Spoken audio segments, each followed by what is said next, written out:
Капитални инвестиции во патната инфраструктура се во програмата на јавното претпријатие за државни патишта за престојнава година.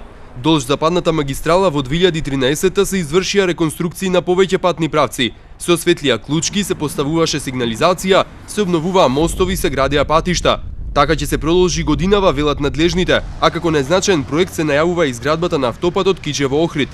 Навистина 2014 е амбициозна програма од која ни е дадена од страна на владата на Република Македонија.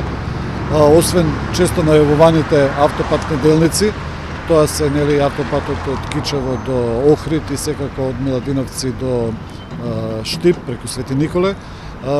Делници кои треба веќе во првото квартал од 2014 се почнат со градба. Имаме интензивна градба и на делница, автопатската делница од Демир Капија Смоквица, тоа што во овој момент иде според зацртаниот динамички план.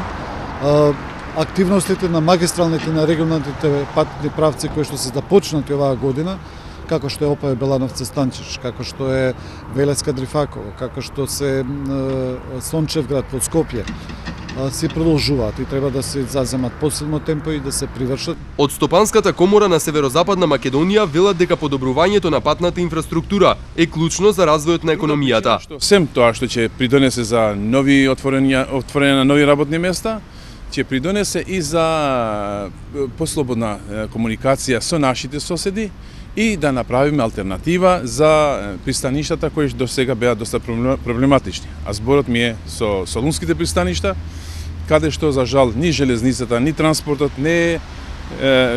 патниот транспорт не е толку сигурен.